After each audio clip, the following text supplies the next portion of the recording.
태풍 카눈이 모레 경남 해안에 상륙한 뒤 서울을 비롯한 수도권을 관통할 걸로 예보됐습니다. 당초 예상보다 서쪽으로 방향을 틀면서 내륙에도 피해가 우려됩니다. 잼버리 야영을 하던 스카우트 대원들이 새만금에서 철수를 시작했습니다. 수도권과 충청, 전북 등 8개 시도 내 숙소 128곳으로 분산 배치됩니다. 수출보다 수입이 더 줄고 해외에서 받은 배당이 늘면서 경상수지가 2달 연속 흑자를 기록했습니다. 수출 부진과 여행 적자 확대로 상반기 전체 흑자 규모는 지난해 10분의 1로 줄었습니다. 수술 후 재활을 마치고 돌아온 류현진 선수가 두 번째 선발 등판에서 4이닝 무실점 호투를 펼쳤지만 강습 타구에 무릎을 맞는 불운으로 교체됐습니다. 더 뉴스 이어갑니다. 6호 태풍 카눈이 서쪽으로 진로를 조금 더 틀었습니다. 모레 오전 경남 남해안 부근에 상륙한 뒤 밤사이 서울 등 수도권을 관통한다는 예보인데요. 취재기자 연결해서 태풍 상황 알아봅니다. 김민경 기자. 네, 김민경입니다. 네, 태풍이 서쪽으로 방향을 더 튼 거면 서울 등 수도권에 더 가깝게 지난 겁니까? 네, 그렇습니다. 태풍이 어제보다 서쪽으로 방향을 더 틀어 모레 밤사이 서울 등 수도권을 관통할 걸로 예상됩니다. 애초 예상보다 상황이 더 심각해 보입니다. 이 태풍은 일본 규슈 서쪽 해상을 지나 내일 밤에 서귀포 남동쪽 해상까지 진출할 걸로 보입니다. 목요일인 모레 오전 9시쯤에는 사천 부근 경남 남해안에 상륙하겠고 이후 내륙을 관통해 모레 밤에는 경기 동부를 지나 북한으로 이동할 전망입니다. 서울은 모레 밤 12시 자정을 전후해 약 30km 부근까지 근접해 지날 전망입니다. 이 북태평양 고기압의 영향으로 태풍이 계속해서 서쪽으로 진행하고 있는 만큼 서울을 관통할 가능성도 커지고 있습니다. 수도권을 포함한 전국이 태풍 직접 영향권에 드는 만큼 강한 비바람이 예상돼 각별한 주의가 필요합니다. 네, 벌써 태풍특보가 내려진 곳이 있다고요? 네, 제주도 남쪽 바깥 먼바다와 남해 동부 바깥 먼바다에 태풍주의보가 내려졌습니다. 이 밖에 해상과 전국에도 태풍 예비특보가 발령 중입니다. 태풍주의보는 내일 오후에는 제주도에, 밤에는 남해안으로 확대하겠고 모레는 전국에 발령될 전망입니다.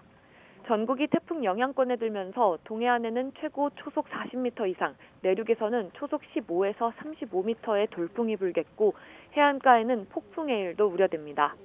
이와 함께 강원 영동에 최고 600mm 이상, 남해안과 제주도에 400mm 이상의 폭우가 쏟아지겠고 내륙에도 최고 200에서 300mm, 수도권에도 최고 150mm 이상의 호우가 예상됩니다. 특히 영동 지방에는 시간당 100mm 이상, 내륙에도 시간당 40에서 60mm의 강한 비가 예상돼 산사태와 하천범람 등 호우 피해가 우려됩니다. 기상청은 대조기와 태풍의 북상 시기가 겹치며 해상에서도 매우 높은 물결이 일겠다며 해안가 침수와 안전사고에도 각별히 유의해달라고 당부했습니다. 지금까지 문화생활과학부에서 YTN 김민경입니다. 태풍 카눈의 북상으로 새만금 잼버리 야영장을 떠나는 대원들이 서울과 경기, 전북과 충남 등 전국 8개 시도로 이동을 시작했습니다. 잼버리 조직위원회는 수도권과 충청권에 있는 공공과 민간 기관 시설을 중심으로 참가자 숙소 배정을 완료했다며 대부분 1인실과 2인실에서 숙박한다고 밝혔습니다. 조직위 측은 남은 기간 참가자들이 안전한 환경에서 잼버리 과정을 이어나갈 수 있도록 최선을 다해 지원하겠다고 덧붙였습니다. 일주일간의 힘든 야영이었지만 새만금 잼버리를 떠나는 대원들의 표정에는 아쉬움이 가득했습니다. 전 세계 150여 개 나라에서 온 4만여 명의 대원들을 떠나보내는 지역 주민들도 착잡하면서 안타까운 마음을 드러냈습니다. 윤흥성 기자의 보도입니다. 잼버리 스카우트 대원들과 일일 방문객들이 만나는 공간이었던 델타구 여관. 사람 한 명 보이지 않고 모두 텅 비었습니다. 의자와 탁상 등도 천막 안에 정리됐습니다. 대부분의 텐트는 철수를 하고 일부만 듬성듬성 남았는데요. 텐트 아래에 설치했던 팔레트만 한쪽에 쌓여가고 있습니다. 무더위 속에서 짐을 챙겨 나오는 대원들은 뿔뿔이 흩어질 생각에 아쉬움을 삼켰습니다. Do a lot of things for the scouts in the world. So many activities over there. But apart of Jamboree, we are very sad to live here. 폭염 등으로 인한 어려움이 많았을 텐데 그보다는 여러 국적의 친구들을 사귀었다는 즐거움이 더 크게 남았습니다. I always feel hot here, but I can handle it well. I met many friends from different countries here, and it is a very memorable experience for me. 몇 년을 준비한 아주 큰 행사가 조기 철수라는 돌발 상황으로 변해버린 게 지역 주민들도 아쉽긴 마찬가지입니다. 못 견디고 간다는 그 마음이 좀 안타깝고, 그러나 좀 시원한 데서 잘 있다 가서 우리 한국이 이렇다 그렇게 좀 소문이 잘 났으면 좋겠어요. 지역 주민들은 새만금을 떠나더라도 스카우트 대원들이 끝까지 남은 대회 기간 동안 좋은 경험을 쌓길 바란다고 입을 모았습니다. 서울 그쪽으로 가가지고 또 다른 체험도 하고 한다고 하더라고요. 그러니까 다행이다 생각해요. 네. 그쪽에 가서 좋은 추억 만들었으면 좋겠어요. 여성가족부 등과 함께 잼버리를 준비하고 진행해온 전라북도도 아쉬움을 뒤로하고 전북 지역에 남는 대원들을 위한 지원을 아끼지 않겠다고 밝혔습니다. 4천에서 5천여 명의 대원들이 전북에 남아서 활동을 이어나갈 것으로 전망됩니다. 이에 전북도는 남아있는 대원들이 영예 프로그램을 비롯해서 각종 활동들이 잘 진행될 수 있도록 모든 지원을 하겠습니다. 기록적인 폭염을 견디다 태풍으로 새만금을 떠나게 된 스카우트 대원들. 태풍이 눈앞에 와 있는 만큼 걱정과 함께 새로운 장소에 대한 기대감을 동시에 안고 버스에 올랐습니다. YTN 윤웅성입니다. 최근 교권 보호 여론이 확대되고 있지만 이 논의 과정에서 소외된 사람들이 있습니다. 바로 유치원 교사들인데요. 아이의 대변 질감을 알려달라는 등 하루에도 수많은 악성 민원에 시달리지만 정작 이들을 위한 법적 보호망은 없다고 합니다. 강민경 기자의 보도입니다. 21년 차 유치원 교사인 A씨. 최근 아이들이 계단에 내려갈 때 한 명씩 손을 잡아주지 않았다가 교사의 안전 불감증을 탓하는 학부모의 불만을 들었습니다. 때로는 베테랑 교사도 감당하기 어려울 정도의 학부모 민원도 들어온다고 토로합니다. 선생님이 그 아이를 이렇게 안거나 데려가거나 하면 그거를 굉장히 불쾌하게 아이를 납치하듯이 가져가면 안 된다. 나 굉장히 불편했다. 우리 아이가 얼마나 속상했겠느냐. 교육 활동을 방해하는 악성 민원과 교권 침해는 유치원에서도 예외가 아닙니다. 최근에는 학부모가 학벌을 내세우며 유치원 교사에게 폭언을 쏟아낸 음성이 공개돼 파장이 일기도 했습니다. 뭐 하시는 거예요? 배운 사람한테. 다시 어디까지 배웠어요, 지금? 카이스트 경영대학 나와가지고 MBA까지 우리가 그렇게 했는데 카이스트 나온 학부모들이 문제 아니냐고. 유치원 교사들이 악성 민원 경험담을 올리는 온라인 사이트입니다. 아이가 변을 본 시각과 변의 질감, 색을 자세히 알려달라고 요청받았다는 하소연부터 머리카락이 길다고 학기 중에 결혼했다고 항의를 들었다는 증언까지 내용도 다양합니다. 현재 정치권이 추진하는 아동학대 면책법, 이른바 교권보호법은 교사가 생활 지도를 할 때 잘못이 없으면 아동학대 관련법을 적용하지 않겠다는 게 핵심입니다. 그런데 초중등 교육법과 달리 유아교육법엔 교사의 생활 지도권이 명시돼 있지 않습니다. 그러다 보니 유치원 교사들은 보장받을 생활지도 과정 자체가 없는 셈이라 교권보호법 적용 대상에서도 빠지는 겁니다.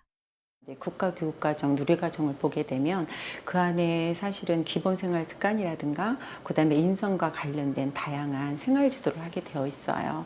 그래서 그런 것들을 우리가 근거로 삼아서 명확하게 법이 개정되어서 유치원도 사회규범을 처음으로 배우는 학교인 만큼 초중등 교원과 같은 수준의 교권 보호 장치가 마련돼야 한다는 게 교사들의 요구입니다. YTN 강민경입니다. 국제교육의 최종 성적표인 경상수지가 2달 연속 흑자를 내면서 올해 상반기로는 24억 4천만 원 4천만 달러로 간신히 흑자를 달성했습니다. 한국은행 자료를 보면 지난 5월 19억 3천만 달러에 이어 지난 6월 경상수지가 58억 7천만 달러 흑자로 집계됐습니다. 한국은행은 7월 경상수지도 흑자로 내다봤지만 국제유가 동향 등 불확실성이 여전해서 기존에 전망한 올해 경상수지 240억 달러 흑자 달성 여부는 예단하기 어렵다고 우려했습니다. 쌍방울 대북 송금에 관여한 의혹을 받는 이화영 전 경기도 평화부지사의 재판이 변호인의 퇴정으로 파행됐습니다. 수원지방법원에서 열린 오늘 공판에서 이 전 부지사의 변호인은 재판부 기피 신청서와 증거 의견서, 변호인 사임서를 제출하고 퇴정했습니다. 변호인은 이 전 부지사가 검찰의 압박과 회유로 지난 2019년 이재명 민주당 대표에게 방북 비용 대납 보고를 했다고 증언했다며 이 진술을 증거로 채택하지 말아달라고 재판부에 요청했습니다. 이에 이 전 부지사는 증거에 대한 의견은 자신이 동의한 사항은 아니라며 변호인이 사전에 내용을 공유한 적도 없었다고 밝혔습니다. 과거 평창올림픽 주 무대였던 장소가 바로 알펜시아 리조트인데요. 지난해 민간 기업에 매각된 뒤 안팎으로 시끄럽습니다. 최근엔 여성 임원을 상대로 한 성추행 사건이 발생했는데 사과를 요구한 피해자는 해고됐고 가해자로 지목된 임원은 오히려 승진했습니다. 홍성욱 기자가 취재했습니다. 평창 알펜시아 리조트 임원이었던 50대 여성 A씨. 지난해 9월 회식 자리에서 상사 B씨로부터 원치 않는 신체적 접촉을 당했습니다. 이후 사과를 받기 위해 찾아갔지만 돌아온 건 술을 많이 마셔 기억이 나지 않는다는 답변. A씨는 불안했습니다. B씨가 다름 아닌 알펜시아를 인수한 KH그룹 회장 일가 친척이었기 때문이었습니다. 불안은 현실이 됐습니다. 지난해 6월 조직 개편에서 A씨는 간부급 직책에서 내려오고 업무에서도 배제됐습니다. 반면 성추행 가해자로 지목된 B씨는 승진했습니다. 가해자를 옹호하고 일가 친척이기 때문에 이런 옹호하는 그런 거가 너무 제 마음을 더 두 번째 2차 가해라고 하죠. 알펜시아 측은 성추행 가해자로 지목된 B씨도 직위 해제와 대기 발령 조치했다고 설명했습니다. 하지만 B씨는 이어진 인사위원회에서 경징계인 견책 처분을 받고 본래 업무에 복귀했습니다. 반면 문제를 제기한 A씨는 해고 통지를 받았습니다. 이유는 품위 유지와 복종, 성실 의무 위반, 인사권에 반발했고 성추행 사건을 가해자에게 상기시켜 원직 복귀를 요구했으며 내부 감사 과정에서 진술을 거부하는 등 비협조적으로 일관했다는 겁니다. 감사에 대해서 사실관계를 확인하려고 이제 감사가 진행 중에 있었고, 다른 건도 막 감사가 진행되고 있었는데 그분이 이제 더 이상 감사를 응하지 않으셨죠. 경찰은 성추행 사건을 수사하고 있습니다. 고용노동부에 부당해고 구제를 신청한 A씨 바람은 다시 자신의 자리에서 일하는 게 전부입니다. 사무실 그 자리 알아보는 것부터 시작해서 처음부터 끝까지 제가 조직 신설에 관여를 안 한 부분이 없어요. 저는 이게 원만하게 다 해결이 잘 돼서 제 자리로 돌아가서 제가 하던 업무를 그대로 할 수 있었으면 좋겠습니다. YTN 홍서욱입니다. 서울시는 육아를 도와주는 조부모와 친인척에게도 돌봄 비용을 지급하는 서울형 아이 돌봄비 지원 사업을 다음 달부터 시작한다고 밝혔습니다. 서울형 아이 돌봄비 지원 사업은 조부모와 삼촌, 이모와 고모 등 4촌 이내 친인척이 한 달에 40시간 이상 아이를 돌보는 가정에 아이 한 명당 월 30만 원을 지원하는 사업입니다. 친인척이 지원하기 어렵거나 민간 아이 돌봄 서비스를 선호하면 서울시 지정 서비스 제공기관을 이용할 수 있도록 월 30만 원 상당의 이용권이 지급됩니다. 최근 러시아 유조선에 잇따라 드론 공격을 가한 우크라이나가 이번엔 크림반도 북쪽 다리 2곳을 타격했습니다. 러시아는 만 하루도 지나지 않아서 우크라이나 민간인 거주 지역을 포격해 3명이 목숨을 잃었습니다. 황보연 기자의 보도입니다. 우크라이나 헤르손주와 러시아 점령지 크림반도 동북쪽 해안 마을을 잇는 다리입니다. 포탄을 맞은 상판 일부가 내려앉아 위태로운 상황입니다. 다리 아래에 설치된 가스관도 손상돼 러시아 점령 지역 주민 2만여 명에 대한 가스 공급이 끊겼습니다. 여기서 남서쪽으로 약 30km 떨어진 촌가르 다리에는 미사일이 떨어졌습니다. 한가운데가 크게 부서져 통행이 잠정 폐쇄됐습니다. 일요일 오후 3시쯤 시작된 동시다발적인 이번 공격이 우크라이나 소행이라고 러시아는 밝혔습니다. 같은 날 공군 부대를 방문한 젤렌스키 우크라이나 대통령은 서방에서 지원받은 스톰 섀도우 미사일이 사용됐을 가능성을 시사했습니다. Тільки боїться наших захисників неба, що намагалась влаштувати показові ракетні атаки напередодні вашого професійного дня. 교량 공격을 받은 지 만 하루도 안 지나 러시아는 우크라이나 민간인 거주 지역을 타격했습니다. 월요일 새벽 전선에서 가까운 남부 헤르손과 서부 하르키우를 집중 포격했습니다. 잠자던 주민들이 긴급 대피한 가운데 3명의 사망자도 발생했습니다. Проснулась от шатания нашего дома. А я спала на втором. И надо мной все пролетело туда внутрь. Ну и потом я выскочила. Думаю, что ж так светло, я глянула. 국제사회에서의 입지가 점점 좁아지고 있는 러시아는 대중국 외교에 더욱 공을 들이는 모습입니다. 라브로프 러시아 외무장관은 최근 복귀한 왕이 중국 외교부장과 처음으로 전화통화를 가졌습니다. 러시아 외무부는 양측이 제재와 기타 불법적 수단을 통해 양국 발전을 막으려는 서방의 적대 정책에 반대하며 향후 긴밀한 협력을 다짐했다고 밝혔습니다. YTN 황보현입니다. 테슬라의 일론 머스크와 메타의 마크 저커버그 간의 실제 격투가 성사될지 관심이 높아지고 있습니다. 두 사람은 또다시 소셜미디어에서 설전을 주고받으며 대결을 구체화했습니다. 김태현 기자의 보도입니다. 이번에도 머스크가 먼저 포문을 열었습니다. 머스크는 옛 트위터인 X에 싸움이 X를 통해 생중계될 것이며 모든 수익은 참전용사를 위한 자선단체에 가게 될 것이라고 적었습니다. 이어 대결을 준비하면서 종일 역기를 들고 있다면서 따로 운동할 시간이 없어서 일터에 역기를 가져왔다고 썼습니다. 머스크는 또 이건 문명화된 형태의 전쟁이며 사나이는 전쟁을 사랑한다고도 말했습니다. 곧이어 저커버그가 X 대항마로 만든 스레드를 통해 응수했습니다. 나는 오늘이라도 준비돼 있다면서 머스크가 도전해 왔을 때 8월 26일을 제안했지만 그는 아직 확답하지 않았다며 크게 기대하지 않고 있다고 썼습니다.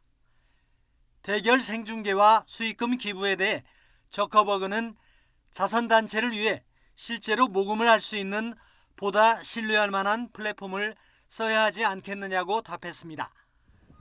트위터 인수 이후 벌어진 혐오 표현 증가와 광고주 이탈 등을 꼬집은 겁니다. 머스크는 뒤이어 내일 목과 등 위쪽 MRI 촬영을 하며 대결 전에 수술을 할 수도 있다면서 이번 주 중에는 알게 될 것이라고 적었습니다.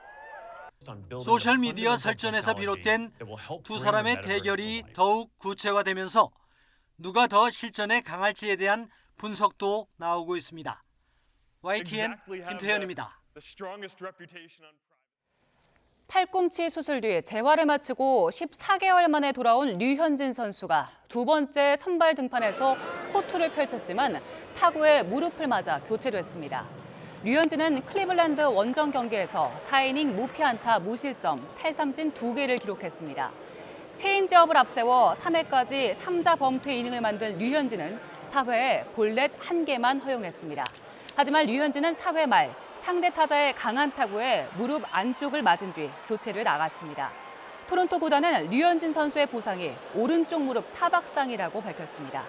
토론토는 클리블랜드를 3대1로 이겼습니다.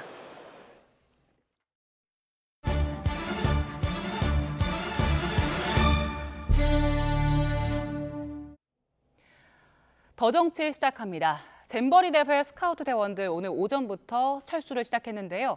새만금 잼버리 대회 준비 부실을 놓고 여야는 책임 공방을 이어가고 있습니다. 또 민주당 혁신위를 둘러싼 잡음도 끊이지 않고 있습니다. 오늘 전국 현안 두 분과 짚어봅니다. 이태규 국민의힘 의원, 서영교 민주당 의원과 함께합니다. 어서 오세요. 네, 안녕하십니까? 안녕하세요. 예.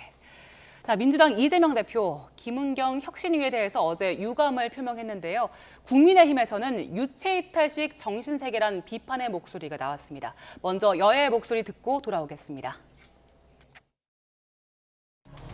유감스럽게 생각한다. 이것은 노인 비하 발언으로 850만 어르신들의 분노를 일으켰던 김은경 민주당 혁신위원장의 망언 사태에 대해서 일주일이 넘도록 안 보이는 곳에 숨어 잠수 타고 있던 이재명 대표가 어제 기자들의 질문에 마지못해 내놓은 답변입니다. 마치 딴 나라에서 일어났던 일, 자기와는 아무 상관이 없는 일인 양 말을 하고 있습니다. 이재명 대표의 유체이탈식 정신세계에 대해 다시 한번 놀라게 됩니다. 쭉 돌아다니면서 계속 말씀을 하시는데 이게 하나하나가 다 설화가 돼가지고 지금 돌아오고 있지 않습니까? 그런 상황에서 무슨 당을 그렇게 재단을 하겠다는 건지 이미 그 권위는 상실을 했다고 저는 봅니다. 오히려 대표나 당 지도부에 몰려가고 있는 그런 압박을 분산시켜주는 가마밸브와 같은 역할을 해주는 거에 불과하니까 도대체 이게 혁신을 하는 거냐.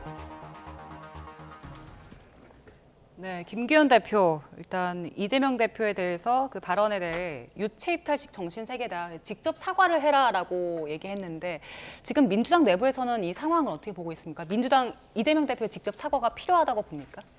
우선 좀 지나간 시점입니다. 그리고 김은경 혁신위원장이 직접 또 사과를 했고요. 또 박광온 대표께서 사과를 했고요. 김기현 국힘당 대표가 이재명 대표를 끌어들이고 싶은데 뭐 모두 다 같이 하는 휴가 기간이었고요. 그 휴가 기간에 너무 많은 것들을 움직이면 또 그대로 다른 사람들도 힘들기 때문에 좀 그 입장 표명을 하지 않았던 것이고요. 그래서 어제 유감 표명을 했습니다. 그럼에도 불구하고 또 하라고 유체 이탈식 얘기를 하는데요. 그것은 끌어들여서 정쟁화하고 싶다는 얘기인데 진심으로 어른들을 위하는 정책 저희가 더 펼쳐 나가겠다 이렇게 보시면 될 것 같다 이렇게 말씀드리겠습니다. 지금 이재명 대표가 유감 표명을 하긴 했는데 이걸로는 부족하다고 본 겁니까? 뭐 야당 입장에서는 당연히 부족하다고 보고요. 왜냐하면 혁신위원장을 직접적으로 이제 영입해온 당사자, 또 지명한 당사자가 이재명 대표 아니겠습니까? 또 이게 이제 지금 김은경 혁신위원장 그 전에 먼저 처음으로 혁신위원장으로 지명됐던 이내경 씨 같은 경우도 그 천안함이 자폭했다. 이런 국민 상식과 눈높이에서 완전히 동떨어진 분을 이제 지명을 했다가 그게 문제가 돼갖고 그만뒀는데 두 번째로 오신 분도 계속해서 설화를 일으킨단 말이에요. 그럼 여기서 혁신위원을 지명하신 이재명 대표에 대한 책임이 분명히 있고요. 여기에 대해서는 저는 책임 있게 말씀을 하시는 게 좋다고 보는데 만약에 또 이 혁신위원장의 잘못에 대해서 사과를 하게 되면 실제로도 혁신의 권위 자체를 스스로 또 부정하는 결과를 갖고 오기 때문에 저는 이재명 대표가 굉장히 조금 난처한 입장에 있다 생각이 드는데 저는 현재 국민의 눈높이나 입장에서 볼 때 현재 김은경 위원장이 보여주는 그런 발언 또 행태 이런 부분들은 쉽게 이렇게 용인되고 넘어갈 수 있는 사안은 아니라고 보거든요. 저는 그래서 이재명 대표가 정말 혁신의 의지가 있으시다고 한다면 저는 과감한 조치가 오히려 혁신의 동력을 살릴 수 있지 않겠는가. 지금 이대로 가서 무슨 혁신의 동력이 살지 그 부분에서 저는 굉장히 회의적으로 봅니다. 예, 지금 당 밖에서 이런 비판 나오고 있고 당 내부에서도 혁신위가 좀 동력을 잃었다 이런 평가들 나오고 있습니다. 이상민 의원은 스스로 해산을 해야 한다라고 했고 앞서 저희가 이제 녹취 통해서 들었지만 조응천 의원도 지도부에 대한 압박을 분산하는 가마밸브 역할에 불과하다 이런 얘기하고 있는데 지금 당 내부에서 혁신이 어떻게 보고 있습니까? 우선 혁신위를 내놓은 것은 우리가 좀 더 국민께 다가가는 정당으로 올바른 정치를 해나가는 데 있어서 좀 더 객관적인 요청이 있는지 국민들의 목소리를 대신해서 들어보자라고 해서 혁신위를 꾸리게 되었습니다. 그리고 혁신위는 그 역할들을 하고 있고요. 그런데 이제 그 와중에 설화의 이야기는 있는 게 사실이고요. 그래서 좀 안타깝지만 좀 늦게 사과한 측면도 안타깝고 그런 과정 속에서 저희가 이에 대해서는 김은경 당사자 그리고 또 박광온 대표도 표시를 했습니다. 그런데 이제 또 우리 노인회 위원장님이 또 이제 사진에 손으로 때리는 장면들이 나오면서 조금 이게 꼬이는 측면들이 없지 않아 있어서요. 지금은 혁신위가 해야 될 역할들을 좀 더 집중하고 또 김은경 위원장님만 있는 것이 아니라 함께 구성되어 있기 때문에요. 그리고 의견들을 듣고 있기 때문에 혁신위가 내놓을 내용들을 지금 수집하고 있고 그것이 이제 좀 많이 정리된 것 같습니다. 그럼 그것을 내놓게 되면 저희들이 또 혁신위의 의견을 받아서 좀 더 국민께 다가가는 정당, 국민께 다가가는 정치의 모습을 보이면서 대안으로서 현재 이제 윤석열 정권이 여러 가지 문제가 많이 나오고 있지 않습니까? 뭐 이태원에서 시작해서 지난 홍수재해 때 그 오송 지하차도에서 수많은 사람들이 목숨을 잃어가고 뭐 사실 여기에 유체이탈 화법이 더 많다고 생각하고요. 뭐 우리가 굳이 정권을 공격하는 것을 떠나서 국민의 안전을 위해서는 여야 뭐 우리 의원들은 다 한 목소리를 내야 되고 하나의 대처를 해나가야 되기 때문에요. 혁신위에서 내놓은 안은 혁신위 안대로 또 우리가 해나가야 될 정치는 우리대로 또 이제 국정감사라든지 이런 것들이 있기 때문에 그 안들을 만들어 나가는 정치를 해나가는데 집중하면 될 것 같다 이렇게 생각하고 그럴 예정입니다. 네. 혁신위에서 원래는 오늘 대의원제 비중 축소안 골자로 해서 이제 혁신안을 낼 예정이었는데 이게 회의가 길어지면서 결론을 못 냈더라고요. 10일에 발표를 하는 겁니까? 네. 왜냐하면요, 뭐 다른 생각은 하실 필요 없고 저에게도 어제 그 설문지가 왔습니다. 대의원제라든지 아니면 더 나은 혁신안이 무엇이 있을까요? 그리고 다음 총선에서는 어떤 일들을 해야 국민의 신뢰를 받을 수 있을까요? 라고 하는 설문지를 보내더라고요, 혁신위가. 그래서 저희가 그 답을 어제 했습니다. 어제 했기 때문에 이제 일정상 조금 더 있다가 10일 정도의 내용을 발표하게 될 것 같다. 이렇게 보시면 될 것 같습니다. 지금 이제 비명계에서는 당 내에서 비명계에서는 지금 혁신이 이제 뭐 스스로 해산을 해야 한다 이런 의견들 나오고 있는데 바깥에 이제 국민의 입장에서는 민주당 당내 상황 어떻게 보세요? 저는 어쨌든 지금 그 첫 번째 혁신위원장 그리고 두 번째 혁신위원장에 잇따른 설화, 실언 뭐 이런 부분에서 저는 이제 혁신의 신뢰와 동력이 완전히 떨어져 있다고 보고요.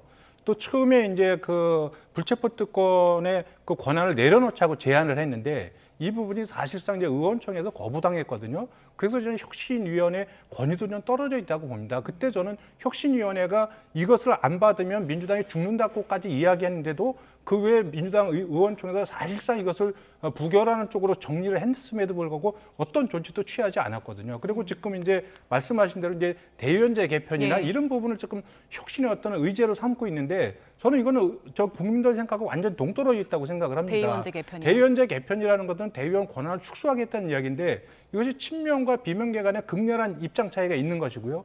지금 국민들이 민주당에 발휘하는 혁신의 과제는 과거의 내로남을 행태나 이런 부분들에서 어떻게 결별할 것인가. 또 지금 당내 이재명 대표를 비롯해서 많은 의원들이 연루되어 있는 이 사법 리스크를 어떻게 정면 돌파해서 도덕성을 회복할 것인가. 또 이제 개딸로 상징되는 이 어떤 그 강성 당원들이 좌지우지하는 당내 민주주의를 어떻게 회복할 것인가.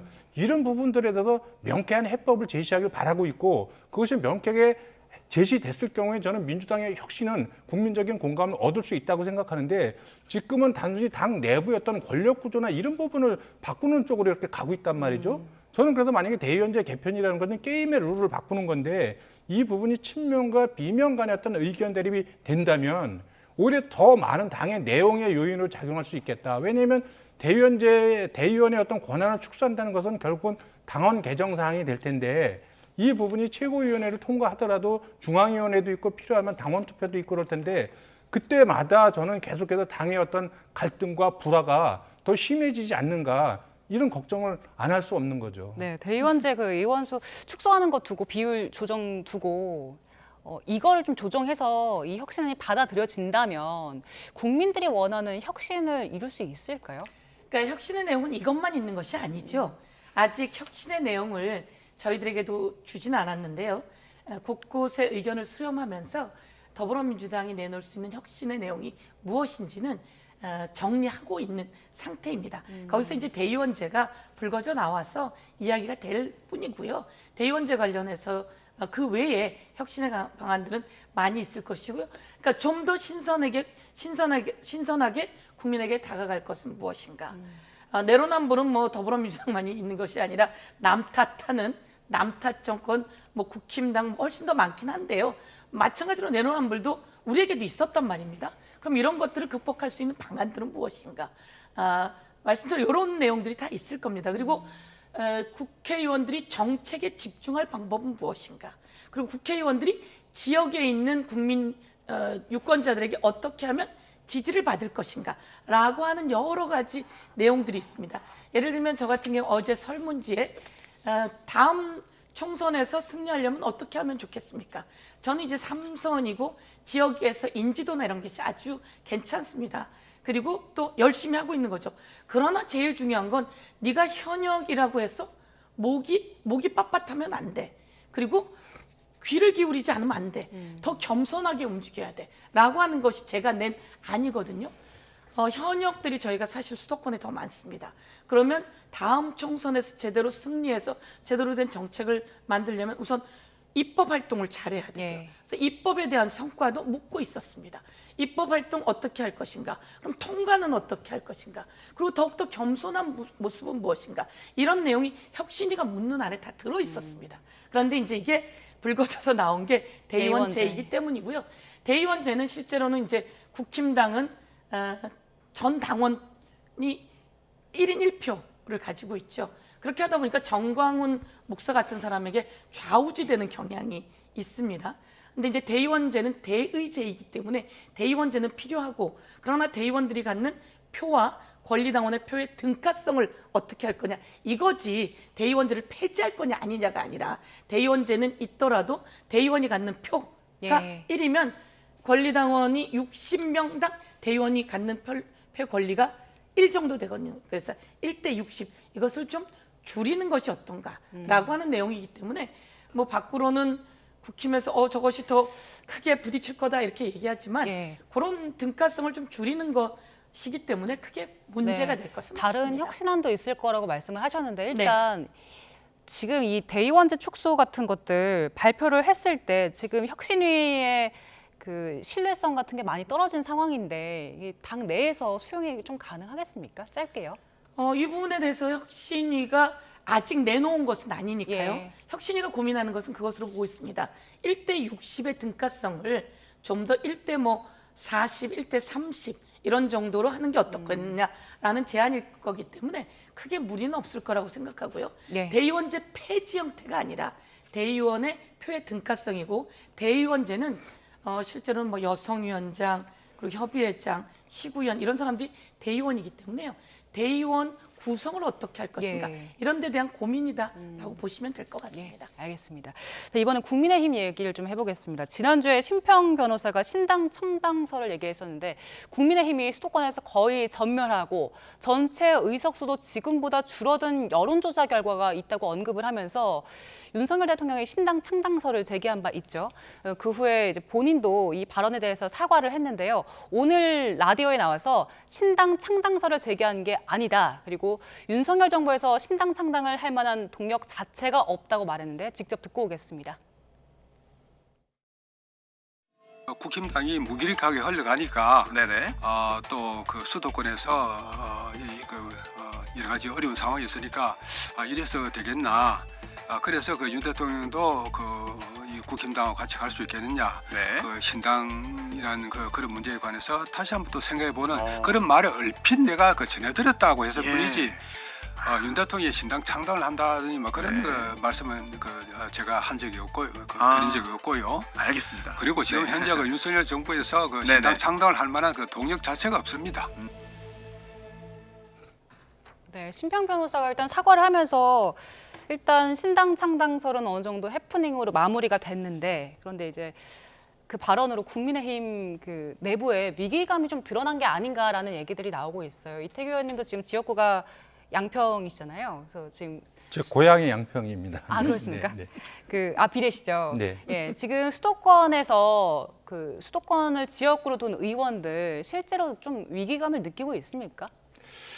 글쎄 당의 그런 흐름이 뚜렷하게 보이진 않고요. 다만 이제 현재 여론 지표를 보면 여당이 대통령의 국정 지지도나 여당의 지지율을 봤을 적에 안정적인 의석을 확보를 하는 데는 저는 다소 부족한 측면이 있다고 생각이 듭니다.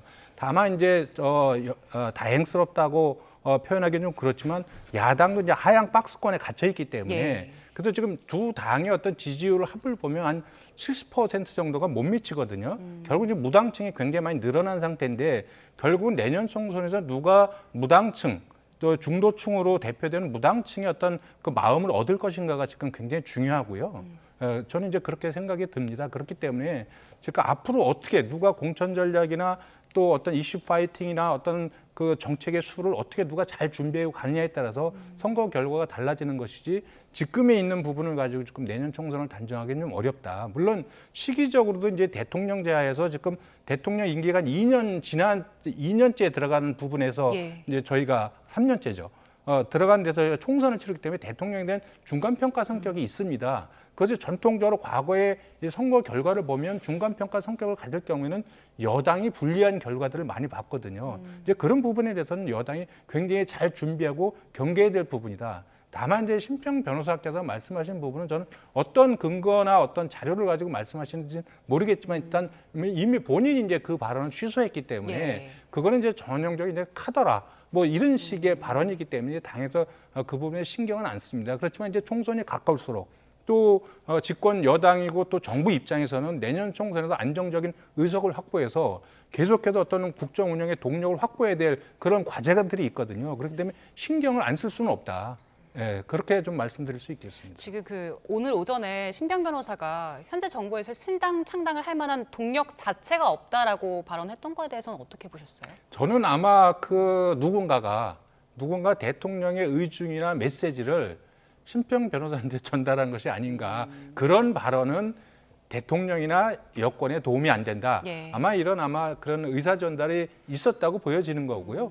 저는 그런 부분에서 바로 본인의 발언을 좀 수정한 것이 아닌가 이렇게 생각이 들고 이후에도 아마 그런 발언에 대해서는 좀 굉장히 좀 신중하실 필요가 있다. 이런 말씀을 좀 드리고 싶어요. 네, 하태경 의원이 일단 신당 창당은 완전 소설이다라고 얘기를 했는데 근데 총선 위기설 그거는 사실 사실이다라고 인정을 했잖아요. 이 발언에 대해서는 어떻게 보셨어요? 그 당내에서 여러 지금 이제 수도권 위기, 특히 경기 지역은 좀 위기다라고 보는 시선들이 많긴 많은 것 같습니다. 그러니까 우리가 지금 여론 지표를 봤을 예. 적에 적어도 대통령의 국정 지지도나 여당의 정당 지지율을 봤을 적에 안정적인 의석을 확보하기에는 그 수치가 부족하다. 이런 부분들에 대해서는 인정할 건 인정해야죠. 근데 이후에 이제 어떻게 그러면 그 중도층의 마음을 얻어서 정말 이제 그 국정 견제론이 아니라 국정 지원론으로 국민의 마음을 얻을 것인가. 이것이 현재 여당에 주어진 과제다. 이렇게 말씀드릴 수 있습니다. 예. 하태경 의원이 이 얘기하면서 내년 총선 때 본인이 볼 때 내년 총선에 이재명 대표는 없고 그리고 김은경 혁신위원장도 없고 새로운 지도부가 구성될 가능성이 크다. 근데 이렇게 되면 이제 비대위원장이 맡아서 총선을 치를 건데 그렇게 되면 부산도 상당히 위험하다라는 가정을 하고 얘기를 했어요. 이재명 대표도 없고 김은경 혁신위원장도 없다. 이런 발언에 대해서는 어떻게 들으셨어요? 하태경 의원 발언이고요. 하태경 의원 발언을 제가 뭐 할 것은 아니고 하태경 의원이 그렇게 보고 있는 것 같고요. 제가 보기에는 지금 윤석열 대통령의 지지율이 꽤 나와야 합니다. 그런데 30%대를 벗어나지 못하고 있고요. 요즘은 지지율이 더 떨어지고 있는 상황이고요. 그러면 내년 총선에서 쉽지 않다라고 하는 것은 국힘당 의원들은 다 그런 생각을 갖고 있는 겁니다. 그런데 이제 신평 변호사가 말한 신당 창당설은 대통령이 내가 힘이 좀 좋은데 사실 국힘당 의원들을 내가 못 믿겠고 그래서 나를 중심으로 신당을 창당해서 가고자 한다. 이런 얘기가 좀 나왔을 것이고요. 그렇게 나왔던 것을 가지고 받아서 신당 창당설을 얘기했던 것 같은데 함부로 얘기했다고 되게 야단을 맞은 것 같아요. 그런데 이제 마지막에 국힘당 안에선 신당 창당 동력도 없다. 이건 한 번 더 깐 거죠. 그러니까 신당 창당할 이야기나 의지가 없어요. 이러면 되는데 동력이 없다 그런 건 힘이 더 없다라고 해서 더 깐 것 같고요. 더불어민주당은 아까도 제가 말씀드렸듯이 국민을 위해서 어떤 정치를 할 것인가, 국민을 위해서 어떤 법안을 통과시키고 국민께 어떻게 복무할 것인가 라고 하는 모습을 보이는 게 더 중요하다. 지금 그 여권 검찰이 이재명 대표를 흔들고 검찰발 그 수사가 계속되면서 저희들도 편치만은 않습니다. 네. 이런 상황 속에서 더욱더 그 좋은 모습을 보여주는 것이 저희들의 혁신의 노력이고요. 네. 다음 총선에 제대로 된 모습을 보여서 대한민국이 지금 명분도 명예도 많이 실추됐잖아요. 이런 것을 올릴 수 있도록 힘을 모아 나갈 예정입니다. 예, 알겠습니다. 자, 저희 주제를 바꿔보겠습니다. 잼버리 대회 얘기를 해볼 텐데 잼버리 대회에 1,000억 원이 넘는 세금이 쓰였습니다. 이게 어디에 쓴 건지 따져봐야 하는데 일단 잼버리를 배우겠다면서 공무원들이 100번 가까이 해외로 나간 사실이 드러나서 논란입니다. 먼저 여야의 목소리 듣고 오겠습니다. 일단 며칠 안 남은 잼버리 기간에 모든 걸 다 해서 이 잼버리 참가 인원들에게 좋은 인상을 주는 거 대성공적 마무리에 총력을 기울여야 한다는 말씀을 거듭 밝힙니다. 정권 차원의 문제, 언제 시작됐고 언제 뭘 했고 이런 것 때문에 정쟁화되는 것은 지양해야 된다 이렇게 생각합니다. 어쨌든 정부 차원의 감산이 있어야 할 걸로 봐요. 이 예산이 어떻게 쓰였냐에 대해서도 많은 지금 언론의 비판이 있지 않습니까? 그렇죠. 스카우트 잼버리 대회가 영지를 조기 철수하면서 사실상 종료되게 되었습니다. 잼버리 대회뿐만 아니라 오송 지하차도 참사, 철군 누락 아파트 등 이 모든 문제에 대해서 윤석열 정부는 전 정부 탓을 하고 있습니다. 정말 무책임과 무능력의 극치입니다. 윤석열 정부는 아마 우리 정치사에서 최단기간 최대의 남 탓을 한 정부가 아닌가 싶습니다. 네. 잼버리 대회 성공 개최 사례 조사를 한다고 지금 공무원들이 스위스, 이탈리아로 6박 8일 동안 출장을 갔는데 이 두 나라 지금 알려진 것처럼 잼버리 대회에 연적이 없었잖아요. 그래서 김기현 대표는 지금 이거 공금 횡령이다 이런 주장까지 하고 있는데 의원님 입장 어떠십니까? 저는 이제 대회가 지금 엉망으로 준비가 됐기 때문에 조사나 감사를 하게 되면 반드시 저는 예산 낭비나 예산 유용 문제가 드러날 수밖에 없다고 생각이 듭니다. 그거는 대부분의 경험치로 그것이 확인될 수 있는 거고요. 지금 저희가 91년도에 강원도 고성에서 세계 잼버리 대회를 성공적으로 저희가 수행한 적이 있습니다. 예. 그런 나라에서 99번씩 해외 출장을 공무원들이 나가서 잼버리 대회에 대해서 뭐 배워올 것이 없거든요. 저는 그래서 이 명백하게 지금 이 부분이 청소년들의 축제가 돼야 되는데 오히려 저는 이것이 일부 공무원들의 축제가 돼버리는 것이 아닌가. 그리고 이 부분에서는 아주 대회가 끝난 다음에 저는 철저하게 조사해서 정말 그때 관련 부처, 중앙부처의 관련 부처나 전라북도나 또 대회 조직위는 그때 어떤 일을 어떻게 했고 그것을 해서 돈을 어떻게 썼는지 1,171억 원이라는 돈이 어디에 어떻게 누가 썼는지를 조사를 하면 책임 소재가 저는 분명히 드러날 거라고 보거든요. 그리고 여기에 대해서 아주 엄정하게 저는 그 행정적인 또 정치적인 책임을 묻는 것이 맞고요. 왜냐하면 이 부분이 단순히 우리나라의 내부에서 갑론을 받고 끝날 사안이 아니라 과거에 지금 정말 최근에 한 10수년 이상 우리 민간의 영역에서 K-팝 또 K-무비, K-드라마 이런 민간 영역에서 쌓아올린 대한민국이라는 브랜드 파워를 정말 공무원들이 완전히 말아먹은 거거든요. 저는 이거 절대 용납할 수 없고요. 다시 우리가 그 국가 브랜드를 회복하려면 굉장히 많은 노력이 필요하다고 생각이 들고 너무 안타깝고 그리고 세계 청소년들이 코리아를 외치면서 보고 싶다고 4만 명씩 왔는데 그들이 그 새만금에 와서 얼마나 불쾌한 감정과 인식을 가지고 지금 돌아가느냐 이 부분을 어떻게든지 완화시켜야 되는 노력이 있지 않습니까? 그 부분에 대해서는 사실 또 여야가 힘을 합쳐야 된다고 보고요. 다만 대회가 끝난 다음에 철저하게 조사해서 책임을 반드시 물어야 된다. 저는 그렇게 생각합니다. 네, 일단 대회 끝날 때까지는 사실 대회를 잘 마치는 게 중요하니까요. 그런데 말씀하신 것처럼 이제 책임을 따지는 것도 중요한 일이죠. 그래서 다음 주 수요일입니다. 16일에 행안위가 지금 현안질이 열 텐데 여기에 이상민 장관 출석하잖아요. 어떤 부분 따져 물어야 될까요? 이게 우선 행안위 그리고 여가위 이 조직위원장의 가장 중심은 여가위원장입니다. 여성가족부 위원장이에요.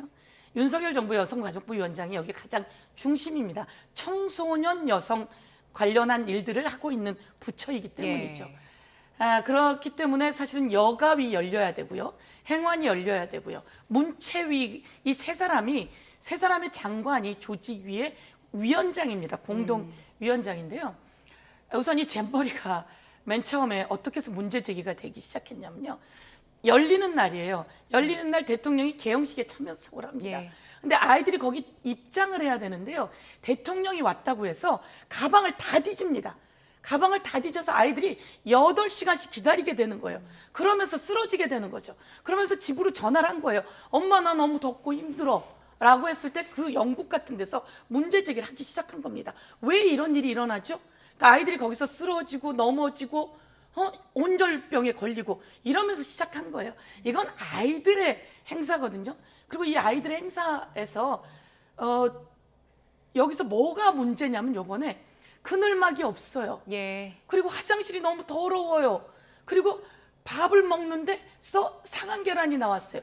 이건 말이죠. 기본적으로 이걸 진행해 나가는 현재 진행형의 문제점입니다. 이것은 바로 시행할 조치할 수 있는 것들임에도 불구하고 이에 대해서 철저하게 제가 보기에는 지적하고 국회에서 문제 지적하고 또 따져 묻고 그리고 책임 물어야 된다. 이렇게 저희도 생각합니다. 알겠습니다. 일단 16일에 행원이 현안질이 진행되니까요. 그때 한번 상황 지켜보고요. 자, 오늘 이야기는 여기서 마무리를 하겠습니다. 지금까지 이태규 국민의힘 의원, 서영교 민주당 의원과 함께했습니다. 고맙습니다.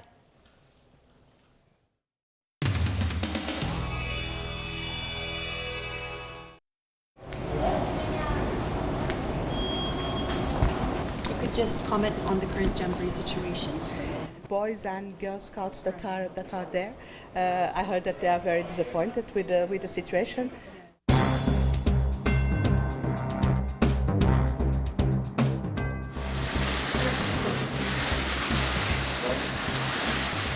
대통령, 총리, 장관 누구 하나 빠질 것 없이 책임에서 도망치려 한다.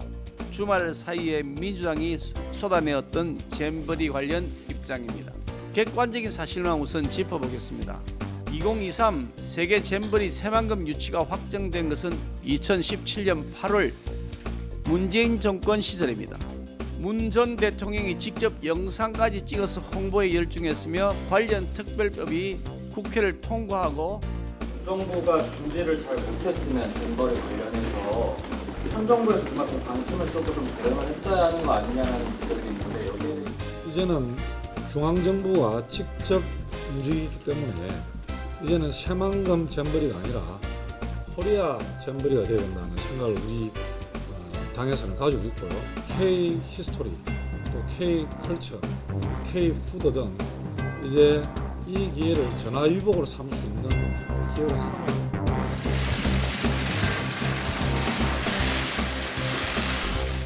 잼버리 대회는 박근혜 정부를 비롯해서 역대 정부가 추진했던 국제 행사입니다. 남 탓한다고, 전임 정부 탓한다고 해결되지 않습니다.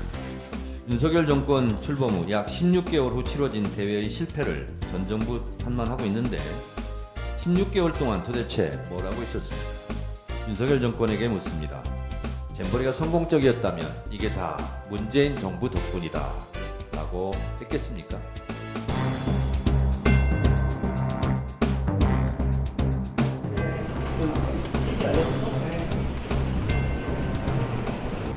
먼저 비상대피 이동 계획입니다. 대피 시간은 내일 오전 10시부터 순차적으로 이루어질 예정입니다. 대상인은 150명. 잼버리가 영지를 떠나면 사실은 이게 잼버리 행사가 완전 중단됐다라고 봐야 옳지 않을까요?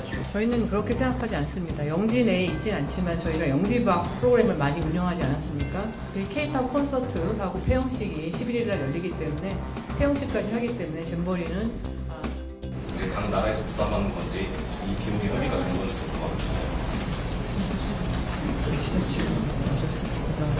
제가 비용 부분은 정부가 뭐 이렇게 전적으로 부담한다 이런 그런 책임감을 갖고 진행을 할 계획입니다. 개최지와 폐영지의 장소가 아예 이렇게 다른 역사가 있나요? 이런 경우가 있었나요?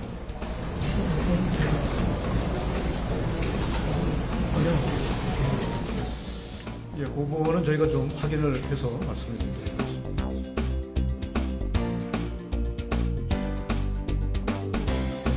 아까 우리 김성호 본부장님 말씀하신 것처럼 영지박 활동을 지자체와 같이 개발해서 그걸 하고 있기 때문에 저는 잼버리가 조금 더 넓어진다 이렇게 좀 말씀드리고.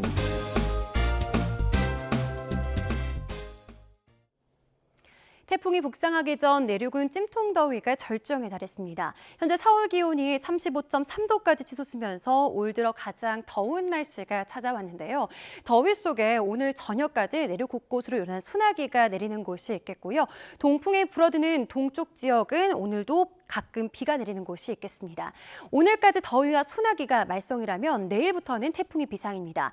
현재 6호 태풍 카누는 일본 규슈 남쪽 해상에서 북상 중인데요. 목요일 오전 경남 남해안에 상륙하겠고 충청 지역을 지나서 서울 등 수도권 지역은 자정을 전후해 태풍의 최대 고비가 될 것으로 예상됩니다.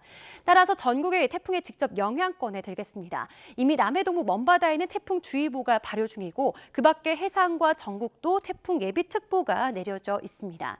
이번 태풍은 비와 바람이 모두 강해서 문제입니다. 내일과 모레 사이 영동에 최고 600mm 이상, 남해안과 제주도에도 400mm 이상의 폭우가 예상되고요. 그 밖에 내륙은 최고 200에서 300mm, 수도권에도 최고 150mm 이상의 호우가 쏟아지겠습니다. 또한 동해안에는 최고 초속 40m 이상, 내륙에는 초속 15에서 35m의 돌풍이 동반되겠고요. 해안가에는 폭풍 해일도 우려됩니다.